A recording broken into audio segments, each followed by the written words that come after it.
gratidão por algo que ele concede. Ou seja, é prometer fazer algo para Deus se ele fizer ou der algo que você quer muito. Atualmente as pessoas chamam isso de propósito com Deus. Nos tempos bíblicos, o voto não era uma exigência da lei, portanto era opcional. Porém, uma vez que o voto fosse feito, seu cumprimento era obrigatório. Na vida religiosa de Israel, havia uma estreita conexão entre os votos e as ofertas pacíficas.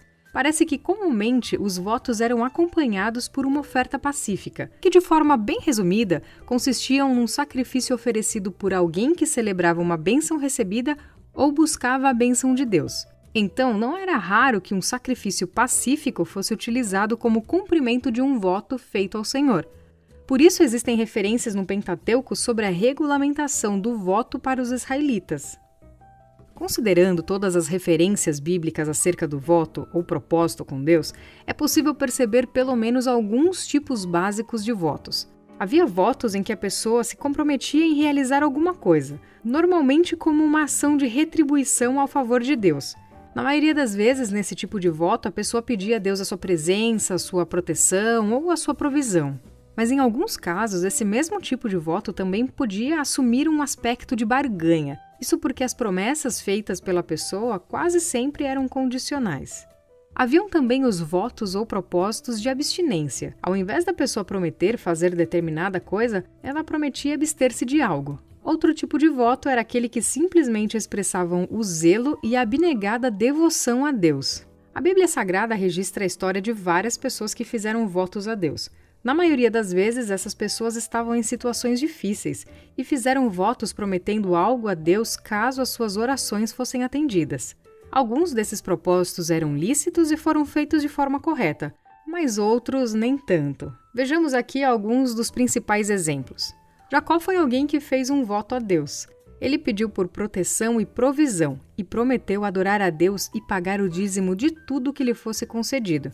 Mas o voto de Jacó pode ser o exemplo de um voto do tipo barganha. Isso porque Deus já havia se revelado a ele num sonho e lhe prometido proteção, provisão e bênção sobre a sua posteridade. Mas Jacó usou as promessas incondicionais que Deus lhe fez como um tipo de chantagem.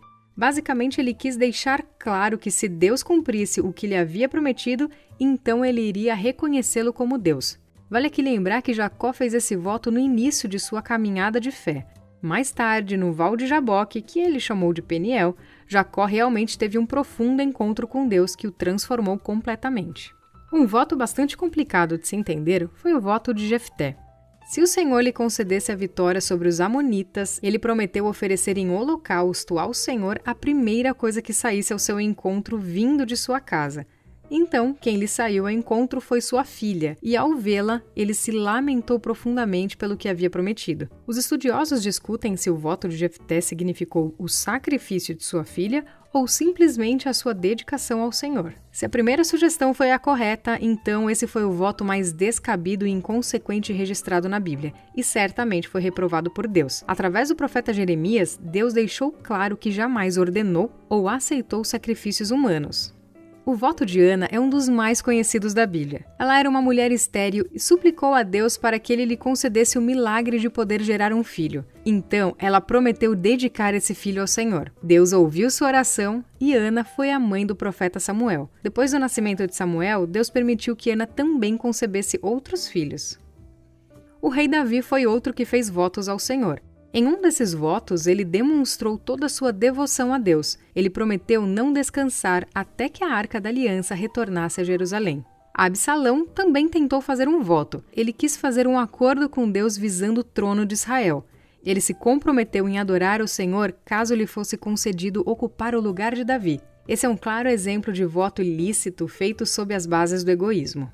A verdade é que hoje em dia a maioria das pessoas realmente não entende o que é o voto correto diante de Deus. Essas pessoas veem nos votos ou propósitos com Deus um meio de pura chantagem e barganha. Elas ficam prometendo dar isso se Deus lhe conceder aquilo. Por isso, o tipo de voto feito por Absalão é o mais comum dentro das igrejas ultimamente. E nós podemos fazer votos a Deus? Sim, não há problemas em fazermos votos ou propósitos com Deus. Apesar dele conhecer as nossas necessidades sem que precisamos lhe pedir algo, Ele também nos incentiva a colocar diante dele toda a nossa petição pela oração, súplica e ação de graças. Então, como expressão da nossa total dependência dele e completa gratidão por suas obras, podemos fazer-lhe votos ou propósitos, mas jamais o voto ou propósito com Deus deve ser visto como uma moeda de troca capaz de comprar o seu favor. Aliás, tem gente que faz determinados votos ou propósitos de abstinência, por exemplo, pensando que estará impressionando a Deus com seu sofrimento. Tudo o que Deus nos concede não é por nossos esforços ou porque merecemos, mas por sua graça e misericórdia. Um voto ou propósito aceitável diante de Deus não pode ser feito com base em nossos desejos egoístas e pecaminosos. O verdadeiro voto ou propósito com Deus não tem como finalidade máxima a satisfação da soberba ou vaidade humana. O voto correto, biblicamente, é aquele que tem como principal objetivo trazer a glória de Deus e contribuir com o seu reino. Além do mais, nesse tipo de voto, o pensamento de gratidão é sempre mantido. Nele não há espaço para barganha e chantagem. Geralmente, esses votos ou propósitos nascem de momentos de angústia, onde o adorador suplica humildemente ao Senhor e leva até ele as suas ansiedades. Então, como forma de gratidão pelo cuidado divino, o cristão se compromete em dedicar-se cada vez mais a Deus e envolver-se com a sua obra. Esse tipo de voto ou propósito com Deus jamais afrontará os princípios bíblicos. Se você gostou desse vídeo, compartilhe com seus amigos e em suas redes sociais.